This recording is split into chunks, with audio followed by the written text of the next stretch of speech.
Hi everyone. Now, I am by no means an expert on lost media or movies that never were, footage that never was. I don't actively seek that stuff out. I know there's YouTube channels built around that. So this is not really a regular thing I'm going to be doing, but this movie popped up recently and I did a lot of research into it because there was a time where I was really fascinated just by the story of it because I noticed there were scenes in the trailer that weren't in the film. And then when I listened to the director commentary on the Blu-ray, it revealed that the movie was changed around a lot. And I eventually came into an original script from the film on eBay. And sure enough, this script has intact all of the deleted scenes and cut material that unfortunately, as of now, remains lost. For the sake of this video, I am only going to be focusing on the opening scene, the opening segment. Even though there's little bits and bobs throughout the entire thing that were cut, it's going to be easiest and, in my opinion, the most rewarding to just focus on the beginning. Now, what film am I talking about? It is the 1988 horror thriller, slightly erotic thriller, Spellbinder, starring the late Kelly Preston and Tim Daly. Like I said, I actually got this movie as a Christmas gift when I was a senior in high school, because every Christmas I would always put like a few movies in my wish list, just like, oh, here's some movies, and this was one of them. And watching the trailer after I saw the film, I noticed a couple scenes that weren't in the film, namely Kari Hayuki Tagawa standing in a doorway looking very menacing.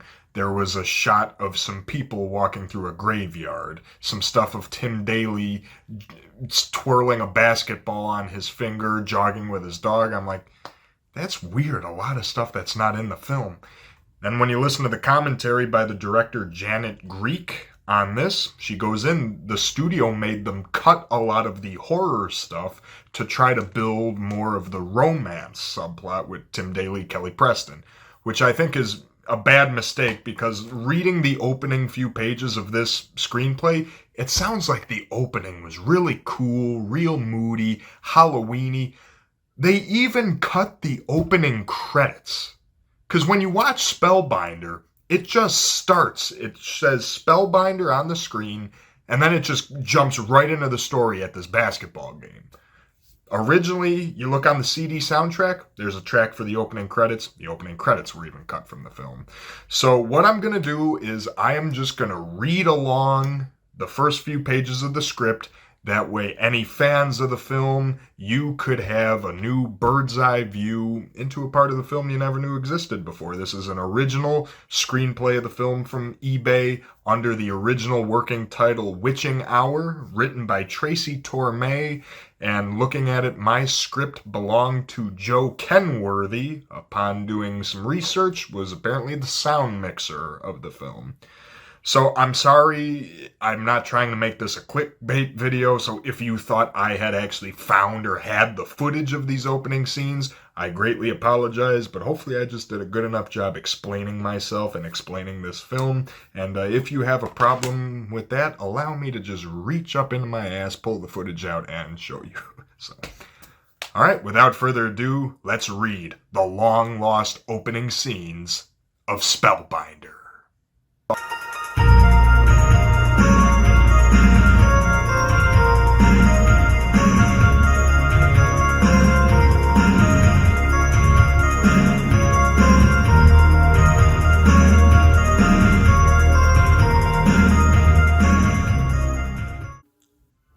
Exterior, residential street, night, close-up. A terrifying, ghoulish face stares directly into the camera. After a moment, it giggles and then turns and runs away from the camera. Now we can tell it's just a child in a Halloween mask, running to join a small group of trick-or-treaters. Much laughter and excitement. The streetlights shed an inviting pool of light along the sidewalks, casting a warm glow onto nearby houses, charmingly decorated. Jack-o'-lanterns wink from windows and front doorsteps. Several groups of children make the rounds, each accompanied by an adult with a flashlight.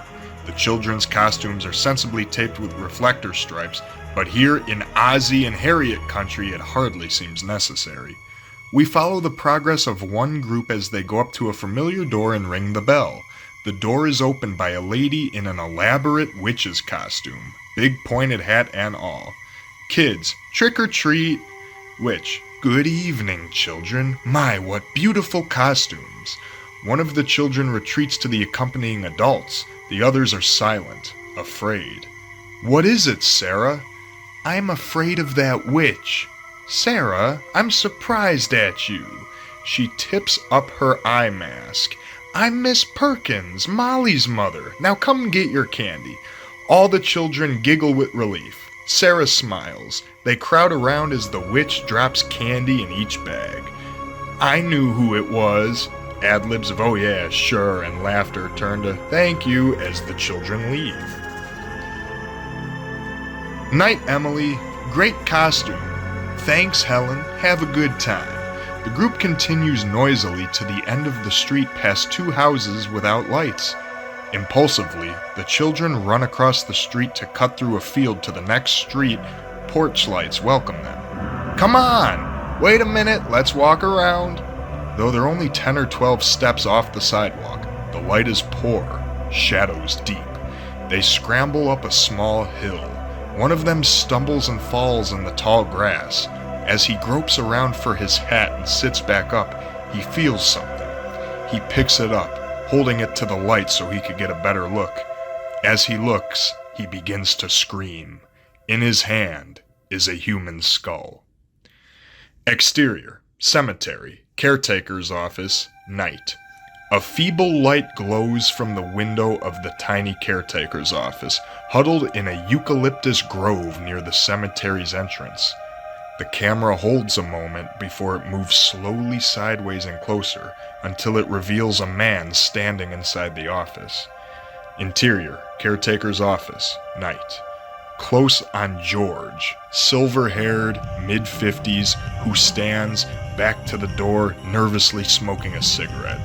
His shaking hands and thin layer of sweat on his forehead betray a badly frightened man. He watches the window facing the cemetery.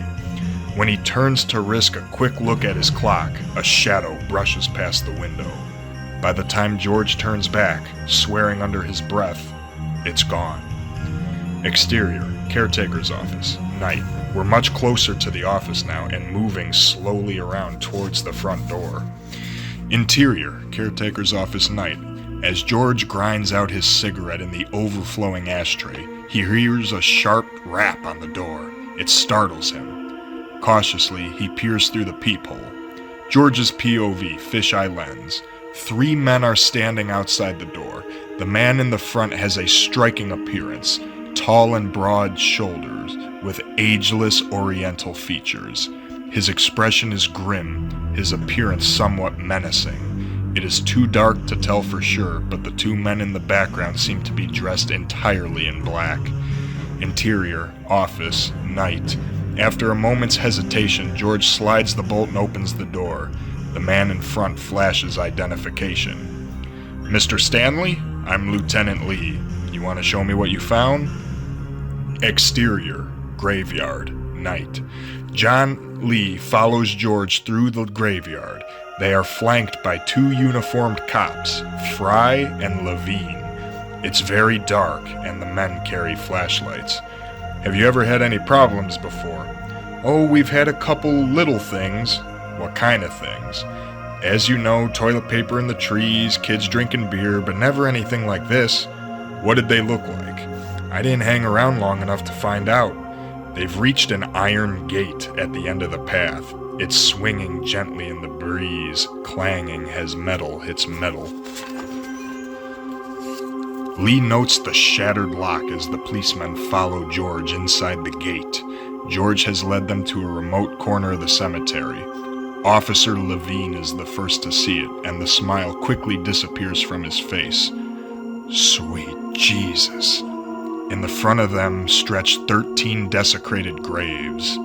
13 corpses, skeletons in various stages of decomposition, have been unearthed and scattered across the lawn. Arms, legs, spines, and rib cages are intertwined in gruesome fashion. Lee steps forward, taking it in calmly. "Do you see the pattern?" Fry steps forward. "Sir?" "They took the heads!" He quickly sees that Lee is right. The skulls have been twisted, torn, or cut off all the bodies. We hold on the gruesome spectacle, then fade out. Fade up, exterior, Laurel Canyon, side street, early morning. The early morning tranquility of a Laurel Canyon side street is broken by a lone runner cresting a hill and starting down the other side.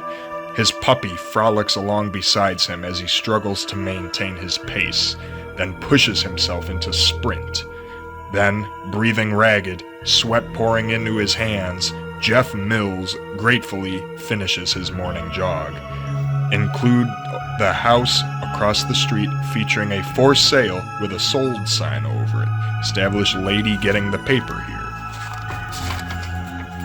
Exterior, Jeff's house, early morning. He turns into his front yard, but his dog continues without him. Jeff notices, smiles. "Hey, Goliath!" The dog bounds over. "Sorry, buddy. Work day." Jeff stops to pick up his 3 morning papers before continuing into the house. Interior living room. The living room, which is cluttered with legal documents and old sports pages, features Jeff's considerable stereo video system. A basketball sits on top of a pizza box which sits on the couch. Jeff grabs the pizza box, returns the basketball to the couch, and punches his remote. CNN News comes on. He takes the remote with him. Interior kitchen. The cat sits on the counter waiting to be fed. Jeff tosses the pizza box over into a stack of TV dinner cartons already spilling over into the sink and hastily filling his pet's bowls with their respective foods. He holds up the dishes. "Now listen up," to the dog. "This is yours," to the cat. "And this is yours. I don't want any of this crap about eating each other's chow, okay? Dogs eat dog food. Cats eat cat food. That's the way it is." He sets the dishes down in front of the animals. Jeff gets ice cream, orange juice, and a raw egg from the refrigerator. He pours juice into the blender, adds a couple large scoops of ice cream, and the raw egg and a couple tablespoons of protein powder. As he blends breakfast, he glances down at his pets. Jeff's POV. The cat is eating Alpo while the dog digs into the 9 Lives kitchen. Jeff shakes his head like a disgruntled parrot and chugs his protein drink right out of the blender, checks his watch, and shifts into high gear. With the remote, he switches from news to MTV. Rock and roll fills the house. As he strides out of the kitchen, Jeff's already pulling off his sweatshirt. Interior, bathroom. Jeff steps out of the shower and rubs a clear spot in the steam mirror so he could shave. Interior, Jeff's bedroom. Jeff stands in front of his mirror trying to decide which tie to wear. Any one of them will do, but he wants to make his decision carefully. Shrugging into a suit coat, Jeff is transformed from jock to lawyer. He looks absolutely great. Exterior, Jeff's house, morning. Jeff comes out of his small house carrying a briefcase and jumps into his old MG. As he drives off, he passes a neighbor getting the paper, a bearded man walking uphill with a bag of groceries, a small moving van in front of the house across the street, new neighbors moving in. Exterior, Wilshire office building, Beverly Hills, morning. Establishing shot of a steel skyscraper with tinted glass windows.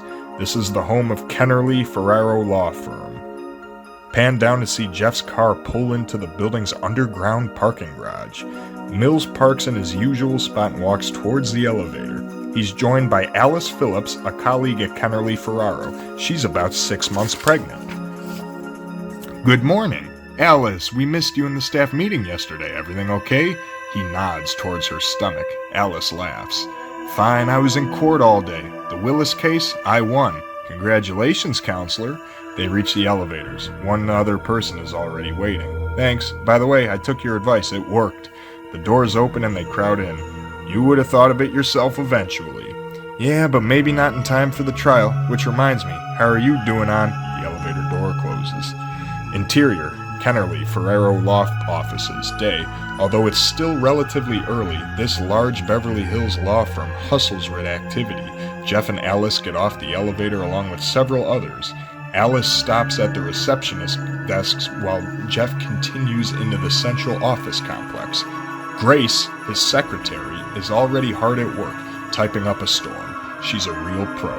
Jeff stops at her desk. "Morning, Grace. How was the movie last night?" Grace hands him a stack of phone messages, and Jeff glances through them as she talks. "I liked it, but it's not for you. The guy doesn't get the girl in the end." "What a waste." Grace shakes her head. "What a romantic." "Coffee's on your desk. 3 of those are urgent, and Mr. Kennerly asked to see you as soon as you came in." "Thanks. What time did he call?" 8:20. "Oh, and his office left a stack of dispositions on your desk last night. The Eli case." "All right, I better see what he wants." He hands back his phone messages in his briefcase and turns to go. "Hold it." He stops. "Straighten your tie." "Thanks, Mom." "How's that?" "Better." Jeff walks away smiling. Interior Kennerly's office. Ed Kennerly, early 60s, works at his desk. A delicate porcelain coffee service stain next to his morning coffee steaming hot. Jeff sticks his head in the door. "You wanted to see me, sir?" "Jeff, come in. You're familiar with the Eli case." "Well, only in terms of what I've heard in staff meetings. Corporate fraud?" "Was. The DA called me last night to tell me they've turned up an eyewitness of who can tie Josh Eli to the murder of an undercover cop last week. It seems he was one of the men involved in the Eli Company investigation." "Have you told Eli, Sr.?" Kennerly nods warily. "Anyway, it looks like we've got a murder case on our hands, and that's where you come in." "Right. Review the depositions and familiarize yourself with the players. We're meeting with the Elis at 3 o'clock. "Okay." Kennerly returns to his paperwork and Jeff exits. Interior office complex. Jeff hurries towards his office. Grace is ready. As he goes by her desk, talking, she gets up and follows him into her office. "Cancel my 10 o'clock, my 11 o'clock, and lunch. Call Mike Cantor over at McKinley Henderson and tell him I can't make dinner, not even a late one." Interior Jeff's office. Jeff's modestly furnished office is jammed with books and files. Jeff is already flipping through the depositions. He's gonna be furious. Eli's our biggest client. Believe me, he'll understand. I ought to be ready to discuss these by lunch. So let's deal with everything else after that. Hold all the calls. It's gonna be a long day. Interior office complex, late afternoon. It's almost dark outside and things are winding down at Kennerly Ferraro. A tired law clerk hurries through the complex and into Jeff's office. Interior, Jeff's office, late afternoon. Jeff is at his desk, shirt sleeves rolled up, sipping from a can of Pepsi as he goes over his day's work with Grace. She's seated in front of Jeff's desk taking notes. He hands her a pile of paperwork. "That's everything on the Eli case for now, and these are the Gidley files, and I'll go over them with Bob first thing in the morning. Better set a meeting." "Got it." The law clerk, Brad, enters and hands Jeff a stack of briefs. "Here they are, sir. Sorry for the delay." "That's okay. This everything?" "I think so. There's nothing else in the file."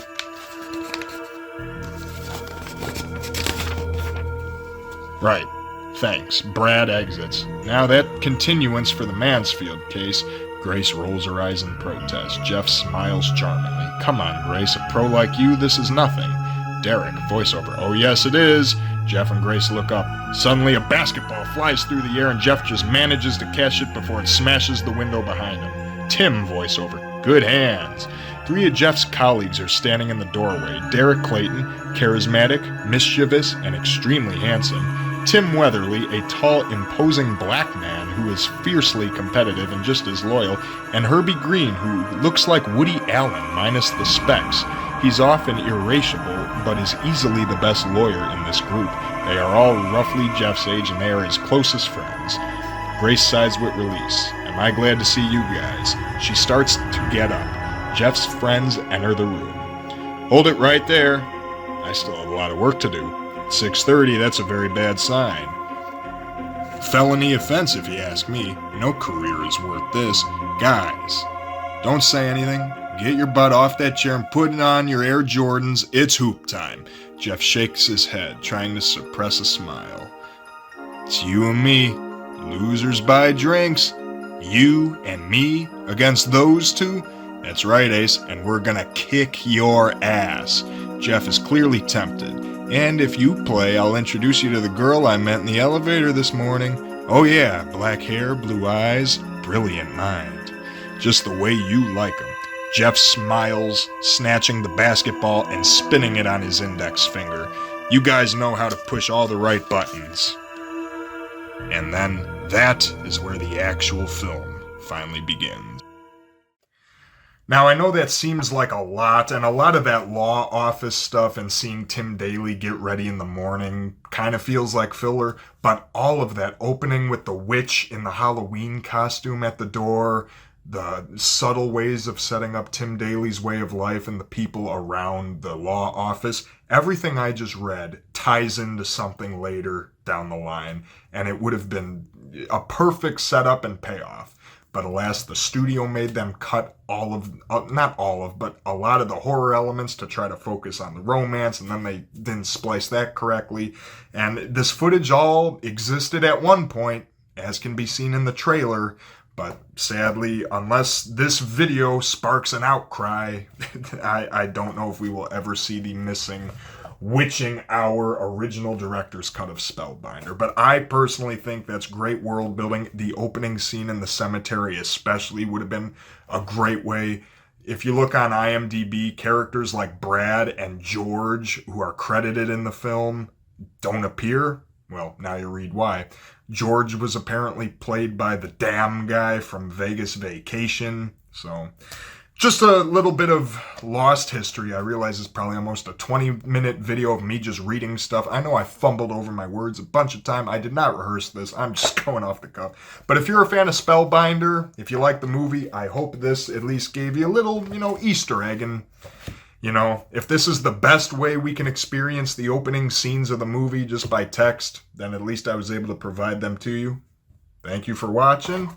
Check out the film, and we'll talk to y'all later. Thank you.